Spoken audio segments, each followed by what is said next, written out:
तरुण, Bangalore office convey special thanks to you visit. It help them allot.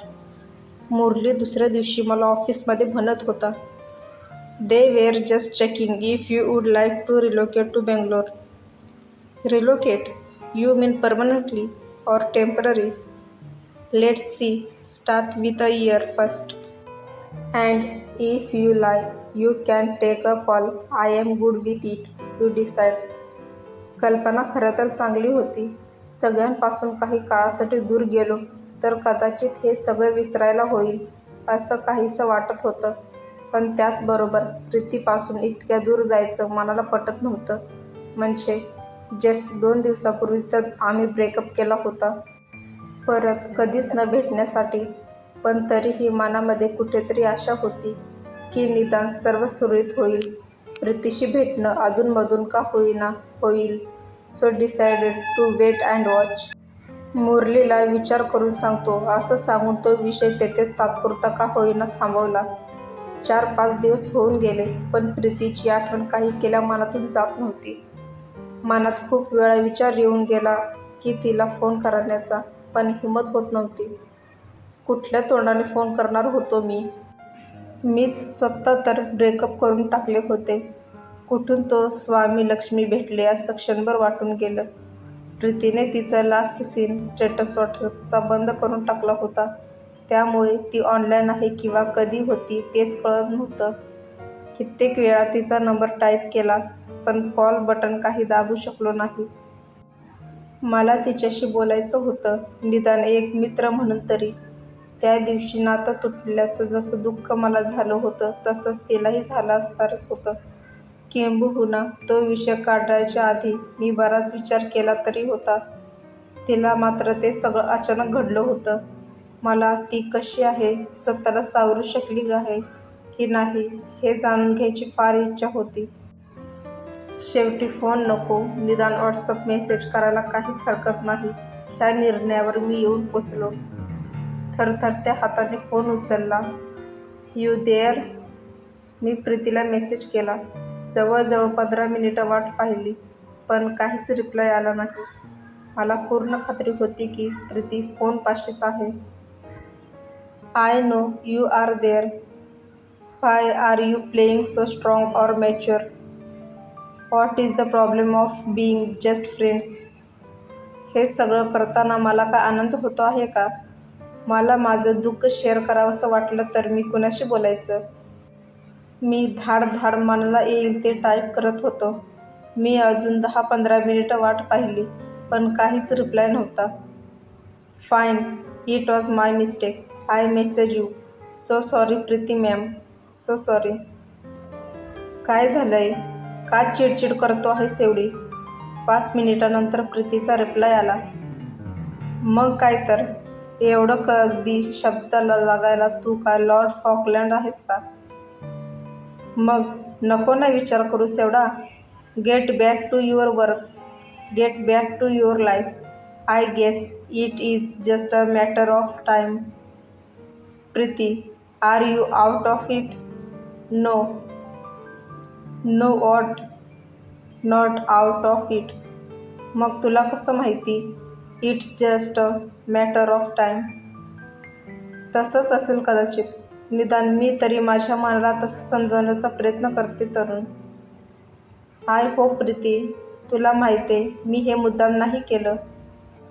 मला माहितीये तरुण, मी तुला चुकीचं नाही समजत आहे. तुला कसं मी चुकीचं समजीन रे? तू तर. मध्येच बराच वेळ शांततेत गेला. तू तर काय प्रीती? हो तरुण. का आपण परत बोलतो आहे? नको ना आपण बोलूयात काही दिवस? मला भेटायचं आहे तुला प्रीती. प्लीज एकदा तरी. आपण एकमेकांचं प्रेम इनडायरेक्टली का होईना कबूल केलं होतं आणि लगेच ब्रेकअप पण केलं. पण ह्या सगळ्यात मी तुझ्यापासून खूप लांब होतो. मी तुला भेटलोच नाही. आपण एकदा पण नाही का भेटू शकत? नो तरुण. पण का? तरुण, माझ्या एक्झाम पूर्ण झाल्यात. जनरल सगळे कंप्लीट करायचे आहेत. बराच अभ्यास राहिलाय. आधीच फोकस करायला प्रॉब्लेम होतोय. ठीक आहे ना? मी कुठे तुला 4 तास घालव म्हणतो आहे. थोड्या वेळ भेटायला काय होतंय? नाही जमणार तरुण, प्लीज. उगाच नको त्या गोष्टीसाठी नको हट्ट करूस. Are you avoiding me Preeti? No, I am not avoiding you Tarun. I am avoiding the situation. No Preeti, you are avoiding me.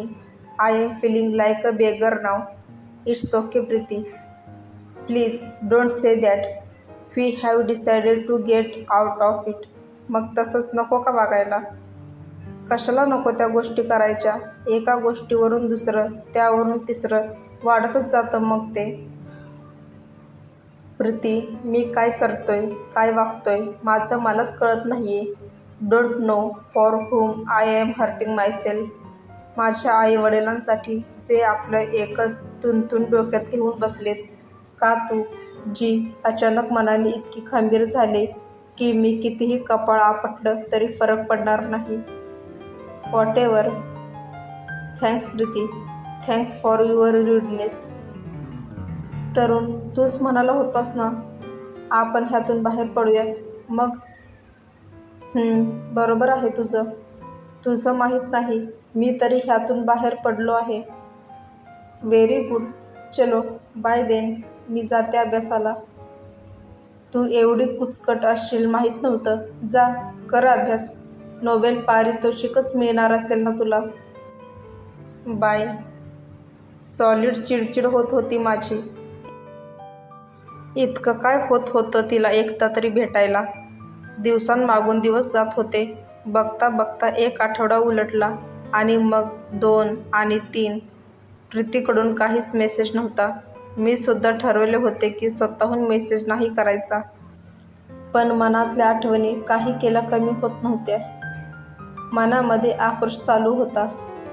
It kills me that I see you every day and I know things can never be the same. I hate not talking to you. But I know it's the only way to get over you. You hurt me more than I deserve, and I need to learn how to be more independent. But I just miss you, not because I can't have you, because I could. Not because you are far away, because you are not. Not because you hate me, because you don't. I miss the way things used to be, the way you used to be. I miss us, our stupid jokes, our cute moments. They were what I lived for, and now that they are gone, and probably will never come back, I am lost. आणि एके दिवशी अगदी अनपेक्षितपणे प्रीतीचा phone आला. तरुण, संध्याकाळी तासभर वेळ काढ, भेटायचंय. दम लागल्यासारखा प्रीतीचा आवाज येत होता. हो चालेल, पण काय झालंय? नेहाने वाईट डोकं फिरवलं आहे, प्रीती चिडून बोलत होती. नेहाने? ती कुठून आली मध्येच? काय झाले नीट सांगशील का? अरे, नेहाने आपले सगळे व्हॉट्सअपचे मेसेज वाचले. काय? मी विसरलोच होतो, मी ऑफिसमध्ये आहे. मी इतक्या जोरात ओरडलो की आजूबाजूचे सगळे माझ्याकडे बघायला लागले. पण कसं? अरे, मी मागच्या आठवड्यात नवीन मोबाईल घेतला. आज नेहा आली होती घरी एक्झामचं स्केड्यूल घ्यायला. तिला आवडला मोबाईल म्हणून ती बघत होती. शहाणपणा करून तिने व्हॉट्सअप उघडले. मग काय? मी नव्हते तिथे, किचनमध्ये होते. सगळे वाचले मेसेजेस तिने. अंगावरच आली माझ्या. कधीपासून चालू आहे हे सगळं म्हणाली. हे म्हणजे हेच रे, आपलं व्हॉट्सअप. पण मग तिला चिडायला काय झालं? तसंही आपण कित्येक दिवस बोलत नाहीये. शेवटचे मेसेज असतीलच की आपले ब्रेकअपचे. नाही, मी ते तेवढे डिलीट केले होते. तेवढेच का? अरे का काय? मला नको होते ते मेसेज म्हणून डिलीट केले. फक्त आधीचेच ठेवले होते. मग आता काय म्हणणं आहे तिचं? आता सगळं फोनवर सांगू का? तू भेट संध्याकाळी, ती पण येते. तूच बोल तुझ्या गर्लफ्रेंडशी. बरं येतो. किती वाजता? कुठे? 7:30 मॅडीज पास्ता. बाय. 1 मिनिट, आपण 6:45ला भेटूया. मला जरा सविस्तर सांग काय झालं. नेहा यायच्या आधी थोडं बोललो तर बरं होईल. ऑल राईट, मी येते 6:45ला. बाय. इतक्या दिवसांनी प्रीतीला भेटण्याचा योग येत होता. मला नेहाच्या आधी फक्त दोघांसाठी वेळ हवा होता. नेहा काय म्हणाली, ती काय विचार करते ह्याच्याशी मला काहीही देणं घेणं नव्हतं. प्रीतीबरोबरची ती 45 मिनिटे मला अधिक मोलाची होती. मी फोन बंद केला. ऑफिसमधले अजूनही माझ्याकडे विचित्र नजरेने बघत होते. 6:45ला शार्प मी हॉटेलवर पोचलो. टू माय सरप्राईज प्रीती आधीच येऊन बसली होती. तिला बघताच छातीमध्ये धगधग सुरू झालं. जणू पहिल्यांदा पाहिल्यासारखंच. ऑफ व्हाईट रंगाची कॅप्री आणि फ्लोरोन्स रंगाचा सेमी ट्रान्सपरंट शर्ट घातला होता आणि गळ्याभोवती रंगबिरंगी स्ट्रोल असली चिकणी दिसत होती.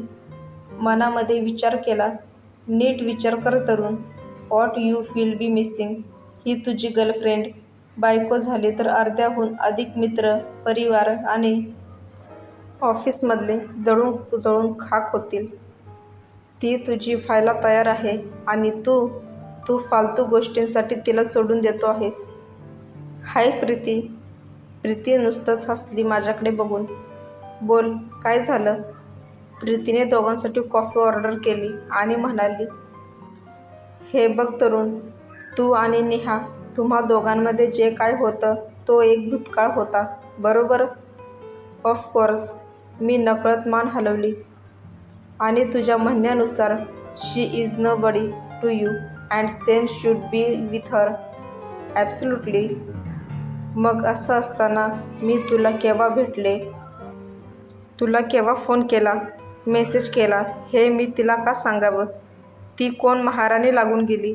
मी काय तुझ्या संबंधी प्रत्येक गोष्ट तिला विचारून करायला पाहिजे का. कॉफी घेऊन येणारा कॉफी बॉय प्रीतीला चिडलेला पाहून तेथेच थांबला. त्याला वाटलं बहुधा आमच्या दोघांचं भांडण सुरू आहे. मी हसून त्याला कॉफी आणायची खूण केली. ओके शांत हो, मला बघू दे ती काय म्हणते.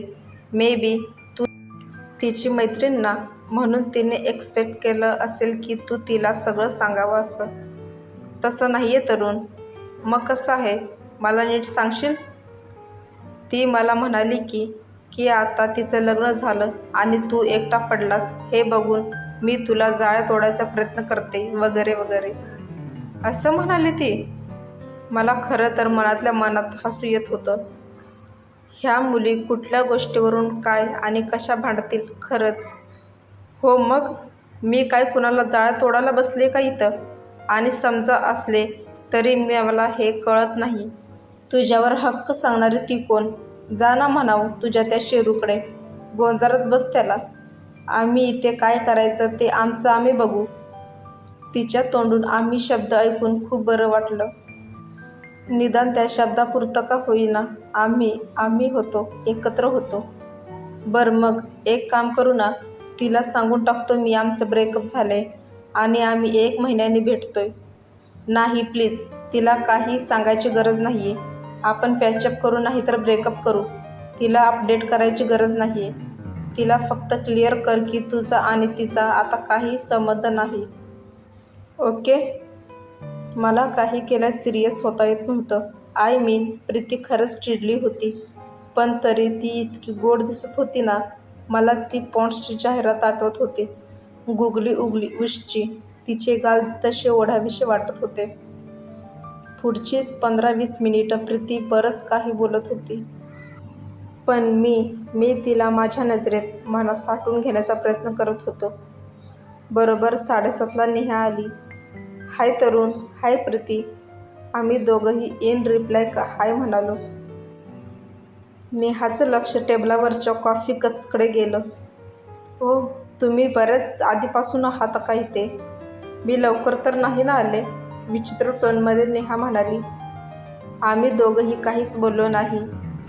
प्रीती, माझ्यासाठी काही केलं आहेस का ऑर्डर. प्रीतीने नकारार्थी मान हलवली. ऑफकोर्स, मी पण ना.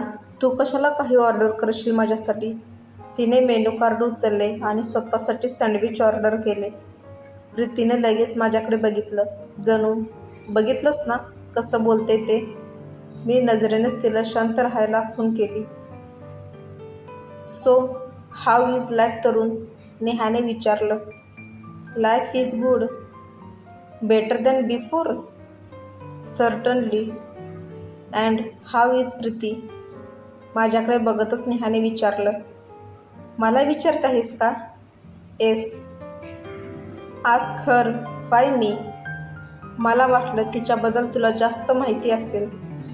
हे बघ नेहा, काहीतरी गैरसमज झालाय तुझा. Oh really? Care to explain? आपले केस हाताने मागे सारत नेहा म्हणाली.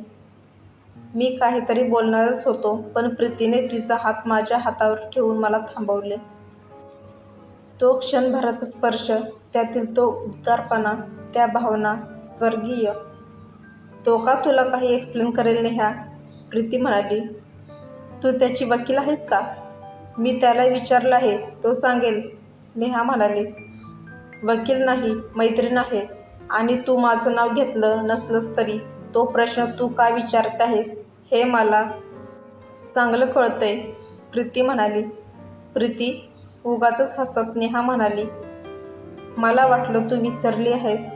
मी आणि तरुण, आम्ही दोघं 2 वर्षे एकत्र होतो. He was my boyfriend. Exactly Neha, एकत्र होतात. He was your boyfriend. आता नाहीये. ते जे काही होतं ते भूतकाळ होता. ओके, आपण आता वर्तमानात आहोत. प्रीतीचा रिप्लाय जबरदस्त होता, तिचे शब्द पकडून तिच्यावर उलटवलेला. नेहाला काय बोलावं काही सुचेना. तुझं लग्न झालंय नेहा. तरुण त्या रिलेशनशिपमधून केव्हाच बाहेर पडलाय. त्यामुळे आता तो कुणाला किती ओळखतो आणि कोणाबद्दल त्याला किती माहिती आहे हे तुला सांगायला तो बांधील नाही. मला खरंच खूप मस्त वाटत होतं. 2 सुंदर मुली माझ्यावरून एकमेकींशी भांडत होत्या. फार सुखद विचार होता तो. मी आरामशीर खुर्चीत टेकून त्यांचं बोलणं ऐकत होतो. बरोबर आहे प्रीती, पण 2 वर्ष काही कमी काळ नाही. आमचं एकमेकांवर प्रेम होतं आणि कदाचित अजूनही असेल.